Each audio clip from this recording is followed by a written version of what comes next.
Welcome back. I'm Uncle Rob. In parts 1 and 2, we covered passive versus active listening and detective strategy. Now in part 3, we're going to talk about real Canadian English, reductions, and how to spot and beat the distractors on the CELPIP listening test. If these strategies are starting to make sense to you and you're having a little aha moment, do your old Uncle Rob a favor, please. Hit that like button. Please subscribe. I don't want you missing the next video if this is helping. And in the comments below, let me know what your CLB score is. Are you a 5? Are you a 7? Are you a 9? I like to know where you're at. Sometimes it helps me in how I write these videos and gear them to the skill level that can make the most sense and help to everybody. Let's talk about some real Canadian English. Now, CELPIP is a Canadian test, so it uses real, everyday Canadian English. And you're not going to hear the perfectly slow, well-pronounced textbook English on the test. What you're going to hear is natural speech. And you're going to hear some different accents. And one thing that you will often hear is what we call reductions. Now, reductions is when we take good, proper English and shorten the words and sometimes smash them together or say them so quickly that they sound like one word, but it's not perfect English.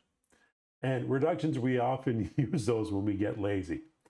And again, I'll give you some examples. You know, instead of going to, like, I'm going to go to the store.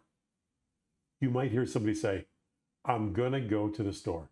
Gonna, G-O-N-N-A, instead of going to. You know, that's a reduction. Like another one. I want to order fish and chips. You'd say, I wanna order fish and chips. W-A-N-N-A, not want to, I wanna. So you'll hear that people talking like that. And when Canadians greet each other or want to know what you're up to, they might say, how you doing? Not how are you doing? How you doing? Or if you want to know what you are doing, they might say, what you doing? What you doing? Just smashes together. So it's pretty casual type of English, but it is part of our culture and you need to get used to listening to that sort of thing. And how do you get good at listening to that? Well, I can say that probably immersion is your quickest and best way to do it. And it can be some of the most enjoyable ways to learn it. I don't mean immersion means you have to move to Canada or you have to hang out downtown and purposely engage with strangers to try to learn this English. No, it's not practical. And it's also expensive, and who has the time? So no, immerse yourself in things like, again, like I said, one, stop using generic English listening tests. They're okay, but it's not going to help you learn these reductions I've discussed. What you need to do is get your ears tuned into Canadian voices. So, I mean, if you listen to the radio, if you're in the car, listen to CBC Radio One. That is just full of good Canadian English. You can watch some TV shows, Canadian ones, typically on CBC, but not only. I like Schitt's Creek with Eugene Levy, Catherine O'Hara, you know, those are great. Kim's Convenience, Gene Yoon, I think. Anyway, those are funny. And it's good to hear the humor behind it too. And let's make the immersion process an enjoyable one. But what I'd like you to do is pay attention to the rhythm of these when they speak. You know, what you doing? How you doing? Where do you want to go? You know, there's a flow to these things, and it's not so proper. Not like, what are you doing? Where do you want to go? And Canadians don't speak like that. Okay.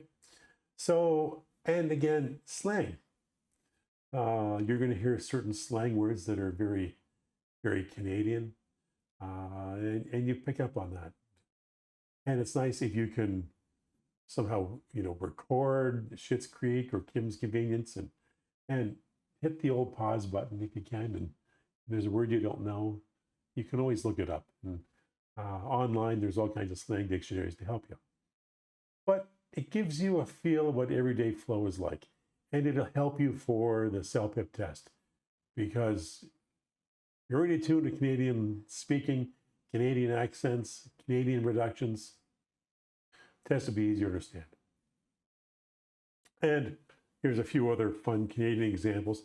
You might hear someone say, I'm heading out for a smoke. Be back in 5. Or, can you grab me a 2-4 on your way over? Probably shouldn't be saying that. Now, if you studied formal English, you'd be lost. You wouldn't know what that is. Very Canadian expressions. Like, just heading out for a smoke, be back in 5. Okay. Heading out for a smoke, it's I'm going to get a cigarette, be back in 5 minutes. Or it's a quick break. Or can you grab me a 2-4 on your way over? A 2-4, when we sell beer, a case of beer, that's 24 bottles in the case. And we call those 2-4s. So grab me 2-4s, grab me a case of beer. So that is all too Canadian of an expression, and are good examples. Elimination. Look, even the best of us won't always know what the true answer is 100% of the time. That's okay. And this is how the game, or where the game can be played. So instead of trying to hunt for the right answer, try to eliminate answers that you know are incorrect. So the CELPIP test makers, they can get pretty sneaky. And what they like to do is use what is called distractors. And these are wrong answers to try to trap you into choosing the wrong answer. So the classic trap they often use is to, in a question, ask you a word that you've heard, but paraphrased in a way that has a different meaning. And so it's put into a wrong context. So if you're a passive listener and you heard the word in the sentence, and you go, oh yes, I heard that word. And you go and start writing or check the answer because you heard a word, the exact word that was used. Well, that's not a good thing, because you could be falling into that trap. The active listener, the hunter, listens to that word and goes, yes, I heard that word before, but is the question, what they're asking, is that what they mean when they use the word this time? So, the correct answer is not usually the exact answer as you hear it, but look for paraphrased answers. They often have similar words, but not the exact. So that's one way to help avoid traps. Let me give you an example, because you might have to listen to this a few times to understand. Let's say the CELPIP is giving you a news report about the Toronto Maple Leafs. We'll go Toronto Maple Leafs. Keep it Ontario for a second. And we call them the Leafs, okay? And let's say the audio is the Leafs defense completely fell apart in the third period. Now, the distractor answer by the test could say, a Leafs defenseman got into a fight in the third period. You see, you heard defense and third period. But that's not what was said. We didn't say the Leafs defenseman got into a fight in the third period. The news report said the Leafs defense completely fell apart in the third period. So you see they used defense again and third period to trick you. Okay? So careful. Same meaning, different words. You need to eliminate that trap and find the paraphrase. Well, that's part 3. In part 4, we'll wrap everything up with official practice materials, the art of moving on, and the complete summary of all 7 strategies. Subscribe so you don't miss it. See you in part 4.